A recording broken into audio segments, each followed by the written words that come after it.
আসসালামু আলাইকুম, সবাইকে শুভেচ্ছা সহ আমন্ত্রণ জানাচ্ছি বাংলাভিউ রাতের সংবাদের সাথে আছি আমি আন্নামা চৌধুরী আর আমি চৌধুরী নাদিরা। প্রথমে ট্রাস্ট ট্যুরিজম সংবাদ শিরোনাম।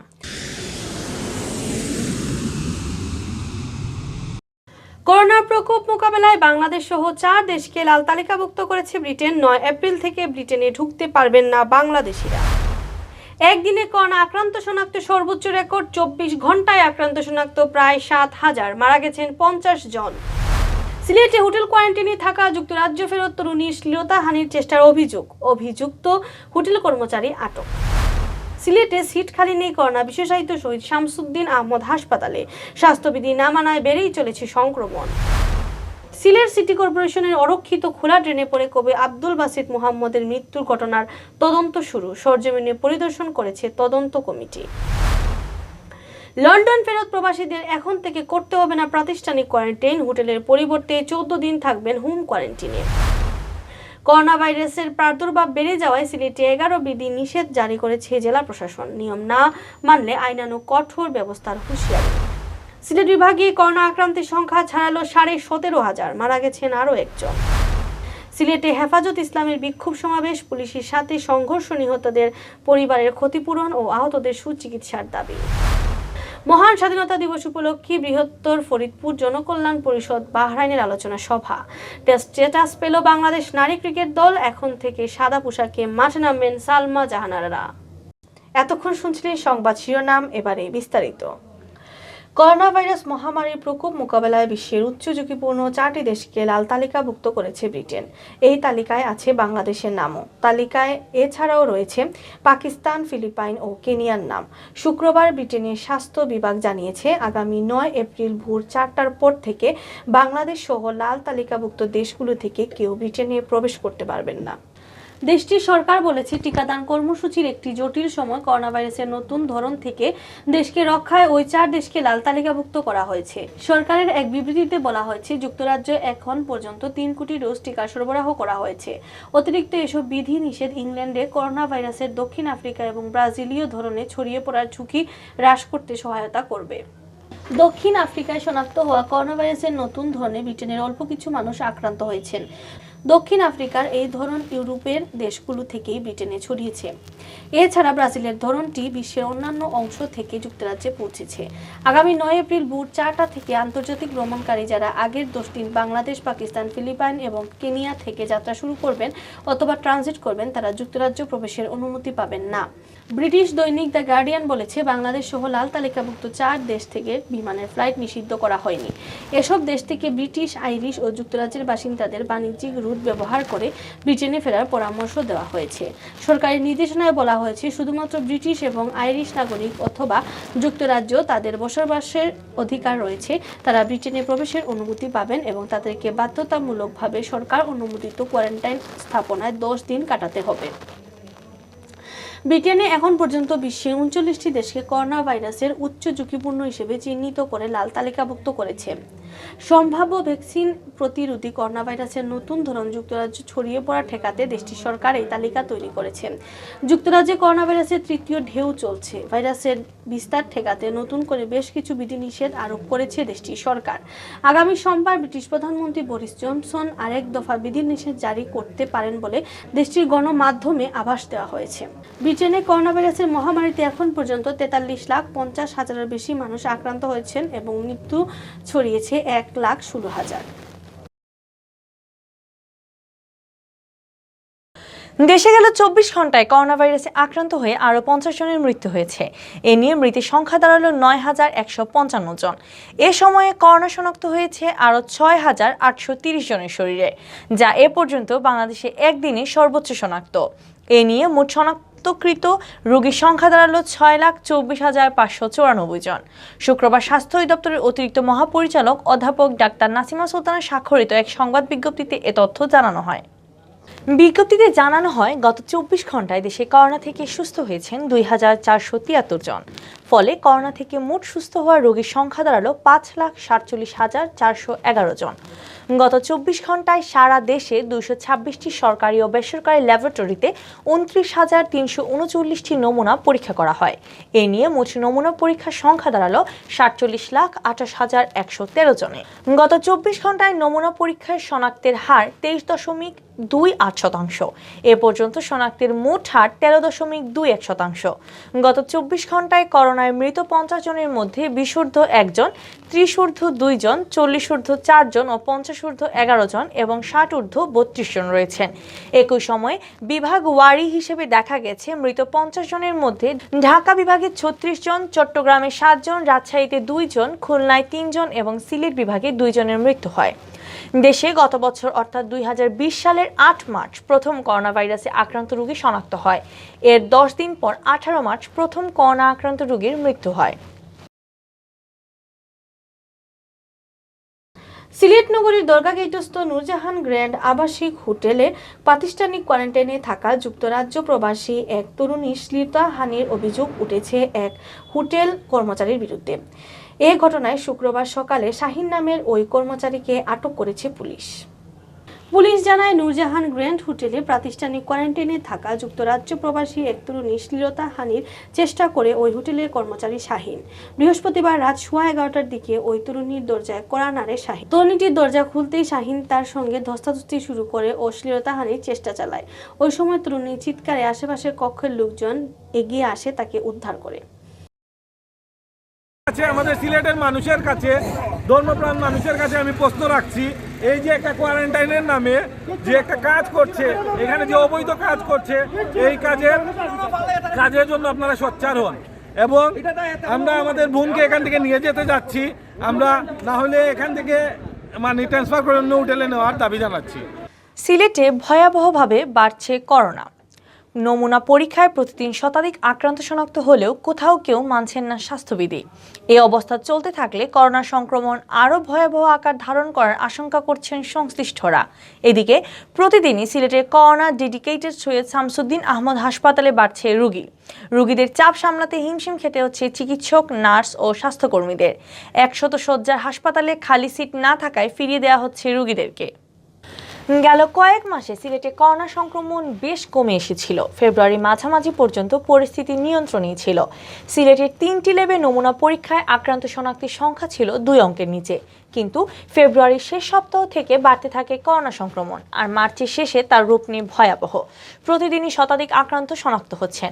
বাড়তে থাকে হাসপাতালে ভর্তি রোগীর সংখ্যাও, একই সাথে মৃত্যুর সংখ্যাও বাড়তে থাকে। সিলেট বিভাগীয় স্বাস্থ্য অফিস সূত্র জানায়, চিকিৎসা সুবিধা বেশি থাকায় সিলেট বিভাগের প্রতিটি জেলা থেকে আক্রান্তরা এসে শহীদ শামসুদ্দিন আহমদ হাসপাতালে ভর্তি হতে চান। ফলে সংক্রমণ বাড়ার সাথে সাথে হাসপাতালটিতে দিন দিন রোগীর চাপ বাড়ছে। 100 শয্যার হাসপাতালটিতে 84টি সাধারণ বেড ও 16টি আইসিইউ বেড রয়েছে। এর মধ্যে নষ্ট রয়েছে আইসিইউর 5টি বেড। হাসপাতালের সবকটি বেড রোগীতে পূর্ণ হয়ে যাওয়ায় বৃহস্পতিবার থেকে নতুন রোগী ভর্তি নিতে পারছেন না কর্তৃপক্ষ। কোনো রোগী সুস্থ বা মারা গেলেই তবেই ফাঁকা হচ্ছে সিট। হাসপাতালের আবাসিক চিকিৎসা কর্মকর্তা ডাক্তার জন্মেঞ্জয় দত্ত জানান, প্রতিদিনই হাসপাতালে আসা রোগীর সংখ্যা বাড়ছে। আইসিইউ বিভাগে কোনো সিট খালি নেই, সাধারণ ওয়ার্ডেও নেই। সুযোগ না থাকায় অনেক সময় রোগীকে ফিরিয়ে দিতে হচ্ছে। তাদেরকে অন্য কোনো কোভিড হাসপাতালে ভর্তির পরামর্শ দেওয়া হচ্ছে। ডাক্তার জন্মেঞ্জয় দত্ত আরও জানান, আগে হাসপাতালে যেসব রোগী আসতেন তারা কয়েকদিন চিকিৎসা নেওয়ার পরে সুস্থ হয়ে উঠতেন। এখন রোগীদের অবস্থা হঠাৎ করে খারাপ হয়ে যাচ্ছে। শরীরের মধ্যে সংক্রমণ দ্রুত বৃদ্ধি পাচ্ছে। হাসপাতালে ভর্তির কয়েক ঘন্টার মধ্যে রোগীর ফুসফুসের সংক্রমণ বেড়ে যাচ্ছে। সাথে সাথে তাকে আইসিইউতে নেওয়ার প্রয়োজন পড়ছে। এদিকে করোনা সংক্রমণ বাড়লেও সিলেটের কোথাও স্বাস্থ্যবিধি মানার বালাই নেই। রাস্তাঘাট, বিপণী বিতান সবখানেই মানুষ মাস্ক ছাড়াই চলাফেরা করছেন। স্বাস্থ্যবিধি নিশ্চিতে প্রশাসনের অভিযানও স্মিত হয়ে পড়েছে। এই অবস্থায় বৃহস্পতিবার সিলেটের ব্যবসায়ীদের নিয়ে সভা করেছে প্রশাসন।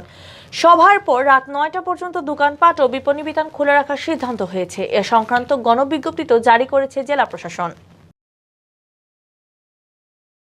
সিরিয়া সিটি কর্পোরেশনের অরক্ষিত খোলা ড্রেনে পড়ে ও রড পেটে ঢুকে নিহত শিক্ষক কবি আব্দুল বাসিতের মোহাম্মদের মৃত্যুর ঘটনার তদন্ত শুরু হয়েছে। হাইকোর্টের নির্দেশনায় সিলেটের অতিরিক্ত জেলা magistrate H M Mahfuzur Rahman বৃহস্পতিবার এই তদন্তের কাজ শুরু করেন। বৃহস্পতিবার বিকেলে অতিরিক্ত জেলা ম্যাজিস্ট্রেট সহ সংশ্লিষ্টরা দুর্ঘটনাস্থল আম্বরখানার হুরায়রা মেনশনের পার্শ্ববর্তী এলাকা পরিদর্শন করেন এবং নিহতের ভাই সহ আশেপাশের ব্যবসায়ীদের সাথে কথা বলেন। এ সময় ঘটনাস্থলে সিটি মেয়র আরিফুল হক চৌধুরীও উপস্থিত হন। গত 8 ডিসেম্বর সিলেট নগরীর আম্বরখানা এলাকায় সিটি কর্পোরেশনের নির্মাণাধীন একটি ট্রেনে পড়ে গেলে পেটে রড ঢুকে গুরুতর আহত হন কবি আব্দুল বাসিত মোহাম্মদ। দুদিন পরে চিকিৎসাধীন অবস্থায় মারা যান 65 বছর বয়সী এ কবি।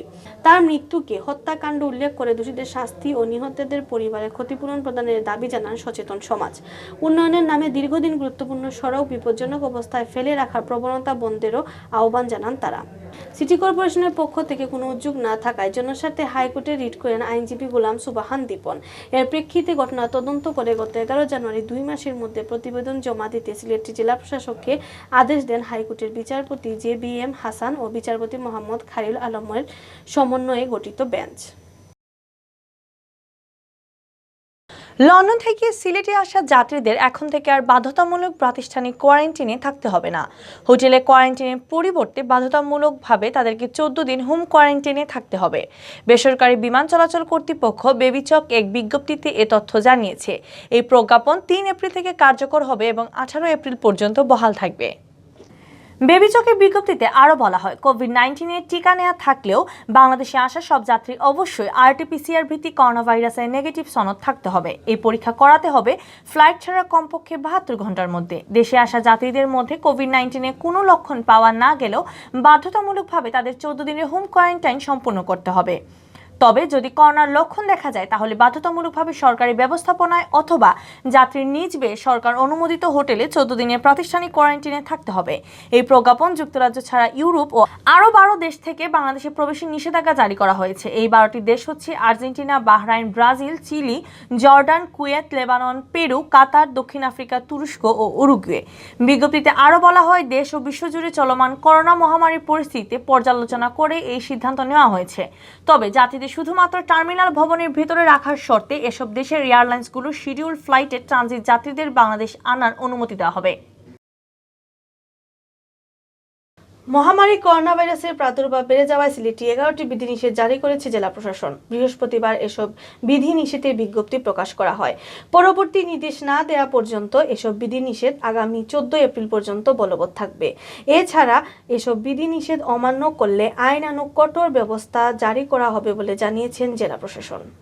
বিজ্ঞপ্তি জারির মাধ্যমে জেলা প্রশাসন সিলেটে সামাজিক, রাজনৈতিক ও ধর্মীয় সহ সকল ধরনের জনসমাগম নিষিদ্ধ করে মসজিদ, মন্দির সহ সকল ধর্মীয় উপাসনালয়ে যথাযথ স্বাস্থ্যবিধি পরিপালন করার নির্দেশ দেওয়া হয়।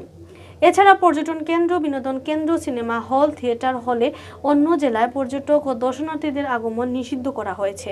সিএনজি, অটোরিকশা ও বাস সহ সকল প্রকারের গণপরিবহনে মানতে হবে স্বাস্থ্যবিধি। গণপরিবহনে ধারণ ক্ষমতা 50 ভাগের অধিক যাত্রীও পরিবহন করা যাবে না।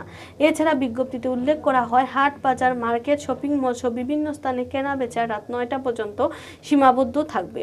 সব ধরনের শিক্ষা প্রতিষ্ঠান ও কোচিং সেন্টার বন্ধ থাকবে। জরুরি প্রয়োজন ছাড়া রাত 10টার পরে বাইরে বের হওয়া যাবে না। অপ্রয়োজনে ঘোরাফেরাও আড্ডা নিষিদ্ধ করা হয়েছে। সিলেটে বেড়ে চলেছে করোনা আক্রান্তের সংখ্যা। গেল 24 ঘন্টায় বিভাগে আরও 116 জনের শরীরে এই ভাইরাসের সংক্রমণ শনাক্ত করা হয়েছে। যা নিয়ে সিলেট বিভাগে মোট করোনা প্রমাণিত রোগীর সংখ্যা দাঁড়িয়েছে 17,607 জন। এছাড়া করোনায় আক্রান্ত হয়ে আরও এক রোগীর মৃত্যু হয়েছে। শুক্রবার সকালে স্বাস্থ্য অধিদপ্তরের সিলেট বিভাগীয় পরিচালক ডাক্তার সুলতানা রাজিয়া স্বাক্ষরিত এক প্রতিবেদনে এ তথ্য জানানো হয়। প্রতিবেদনে বলা হয়, সিলেট বিভাগে গেল 24 ঘন্টায় 116 জনের দেহে করোনা ভাইরাসের অস্তিত্ব শনাক্ত হয়েছে। একই সময়ে নতুন করে সুস্থ হয়ে উঠেছেন 56 জন, যা নিয়ে সিলেটে মোট সুস্থ রোগীর সংখ্যা দাঁড়ালো 16,181 জন। এদিকে গত 24 ঘন্টায় শনাক্ত হয় 116 জন করোনা আক্রান্ত রোগীর 80 জনই সিলেট জেলার বাসিন্দা। বাকিদের মধ্যে সুনামগঞ্জ জেলার 7 জন, হবিগঞ্জ জেলার 2 জন, মৌলভীবাজার জেলার 16 জন। উসমানী হাসপাতালে চিকিৎসাধীন 11 জনের শরীরে করোনা আক্রান্ত শনাক্ত হয়েছে। নতুন 116 জন সহ নিয়ে সিলেট বিভাগে মোট করোনা প্রমাণিত রোগীর সংখ্যা দাঁড়িয়েছে 17,607 জনে, যাদের মধ্যে সিলেট জেলার 10,893 জন, সুনামগঞ্জের 2,601 জন, হবিগঞ্জের 2,058 জন ও মৌলভীবাজারের 2,055 জন।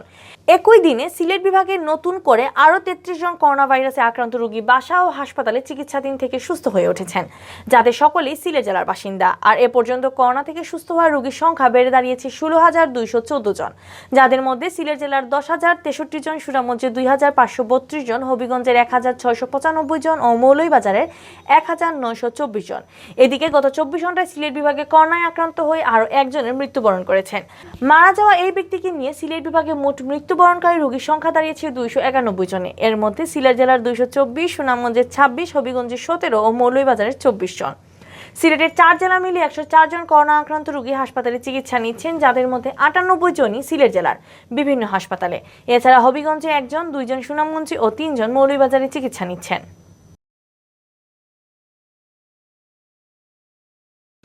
ভারতের প্রধানমন্ত্রী নরেন্দ্র মোদীর বাংলাদেশ সফরের প্রতিবাদকে কেন্দ্র করে পুলিশের সাথে হেফাজতে ইসলাম নেতাকর্মীদের সংঘর্ষ ও হতাহতের প্রতিবাদে সিলেটে বিক্ষোভ সমাবেশ হয়েছে।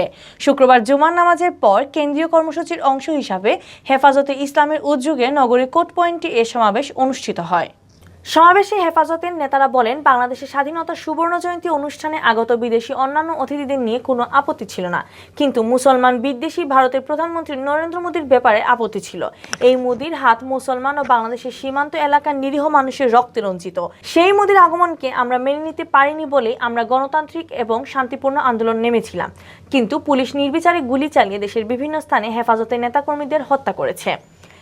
এই দায় রাষ্ট্রকে বহন করতে হবে দাবি করে বক্তারা নিহতদের পরিবারকে ক্ষতিপূরণ প্রদান ও আহতদের সুচিকিৎসা নিশ্চিতের দাবি জানান। সমাবেশে বক্তব্য রাখেন হেফাজতে ইসলামের কেন্দ্রীয় নায়েবে আমির মৌলানা মুফতি মুহিবুল হক গাছবাড়ি, কেন্দ্রীয় নেতা মৌলানা রেজাউল করিম জালালি, হেফাজত নেতা মৌলানা ফয়জুল হাসান খাদিমানি, মৌলানা খলিলুর রহমান, জামিয়া মাদানিয়া কাজিরবাজারের প্রিন্সিপাল মৌলানা সামিউর রহমান মুসা, মৌলানা শাহ মমসাদ আহমদ সহ আরও অনেকে।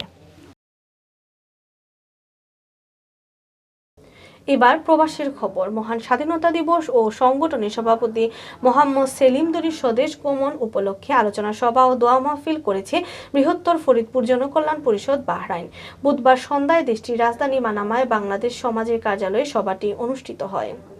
সংগঠনের সভাপতি মোহাম্মদ সেলিম দরির সভাপতিত্বে যুগ্ম সাধারণ সম্পাদক পি.কে. আবদুল্লাহর পরিচালনায় অনুষ্ঠানের প্রধান অতিথি ছিলেন সিলেট আওয়ামী লীগ বাহরাইন শাখার সভাপতি মঞ্জুর আহমেদ। বিশেষ অতিথি ছিলেন এম.এ. হাসেন, আব্দুর রৌফ, মোহাম্মদ মুস্তফা কামাল, মোহাম্মদ সেলিম চৌধুরী, বাবু দুলাল দাস, মোহাম্মদ সেকান্দার খালাসি, মোহাম্মদ আবুল বাশার, রফিকুল হাজারি, মঞ্জুরুল ইসলাম নাহিদ, রুবেল মাহমুদ, মোহাম্মদ মুসা ও মুজিবুর খলিফা সহ সংগঠনের নেতৃবৃন্দ।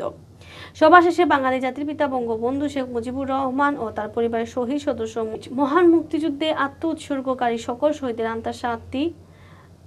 শহীদদের আত্মার শান্তি ও মাগফিরাত কামনা করে মুনাজাত করা হয়। শেষ করছি দেশের নারী ক্রিকেটের সুসংবাদ দিয়ে। বাংলাদেশ নারী ক্রিকেটে বড় এক সুখবর দিল আইসিসি। এখন থেকে টেস্ট ক্রিকেট খেলতে পারবেন সালমা খাতুন ও জাহানারা আলমরা। আইসিসির এক বৈঠকে পূর্ণ সদস্য দেশের নারী দলকে টেস্ট স্ট্যাটাস দেওয়ার সিদ্ধান্ত হয়েছে। বাংলাদেশ পুরুষ ক্রিকেট দল টেস্ট স্ট্যাটাস পেয়েছিল 2000 সালে। প্রায় 2 দশক পার করে নারীরাও ক্রিকেটের কুলিন ফরম্যাটে নাম লেখালো। আইসিসির এই বিজ্ঞপ্তি নিশ্চিত করেছে এই খবর। 2011 সালে যুক্তরাষ্ট্রকে হারিয়ে ওয়ানডে স্ট্যাটাস লাভ করার মধ্য দিয়ে আন্তর্জাতিক আঙিনায় যাত্রা শুরু হয় বাংলাদেশ নারী ক্রিকেট দলে। 7 বছরের মাথায় এসে যেতে এশিয়া কাপের মতো বড় টুর্নামেন্ট। 2018 সালে মালয়েশিয়ার টি20 ফরম্যাটের টুর্নামেন্টে ভারতকে হারিয়ে শিরোপা উৎসবে মাতেন সালমা জাহানারা। এবার শুরু ওয়ানডেতে টি20তে আটকে থাকা নয়, টেস্ট খেলবে বাংলাদেশের নারীরা। বাংলাদেশ ক্রিকেট বোর্ডের নারী ক্রিকেট সেকশনের প্রধান শফিউল আলম চৌধুরী নাদেল জানান, এখন থেকে বাংলাদেশ নারী ক্রিকেট দলের টেস্ট খেলতে আর কোনো বাধা নেই। বাকি দলগুলোর মতো এখন থেকে আমরা 3 ফরম্যাটেই খেলার জন্য দল তৈরি করব।